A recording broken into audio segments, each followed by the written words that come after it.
Сите ги сакаме нашите домашни миленичиња и не постои ништо подобро од тоа да поминете време со нив. Всушност, науката посочува дека интеракцијата со домашно милениче може да се спореди со онаа со човечки пријатели. Едно ново истражување покажа дека галењето на нашите крзнени пријателчиња ги дава истите придобивки како и дружењето со луѓе, а доказот за тоа лежи во нашата неврологија.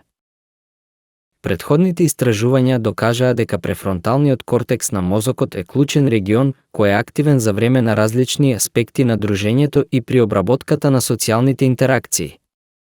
Способноста да се разбере што може другото лице да мисли и да се разбере самиот себе во однос на другите е поврзана со оваа фронтална област на нашиот мозок. Ова значи дека фронталниот лобус е, исто така, важен за истражување на влијанието и ефектите од нашите интеракции меѓу луѓето и животните. Во најновото истражување учесниците најпрво имале интеракции со кучиња. 6-годишната женка од расата Джек Расел Териер, 4-годишната женка од расата Голден Дуду и 4-годишен мажјак од расата Златен Ретривер. Потоа луѓето имале интеракција со кадифено животно, играчка лав, која имала шише со топла вода во телото за да го стимулира чувството на мекокрзно, температурата на телото и тежината на кучето.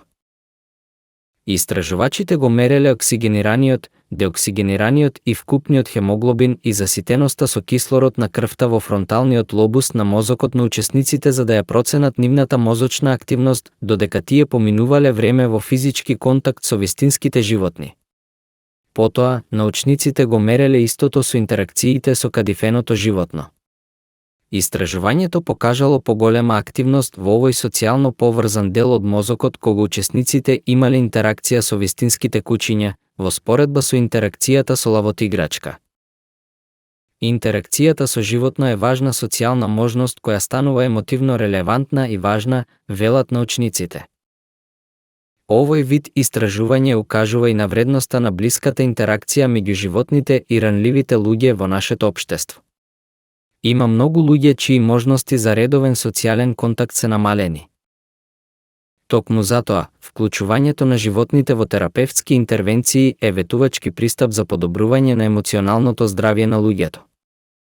Значи, доказите од истражувањето покажуваат дека времето поминато со вашето куче е исто толку добро и како дружењето со луѓе, а активноста во нашиот мозок го покажува тоа најдобро.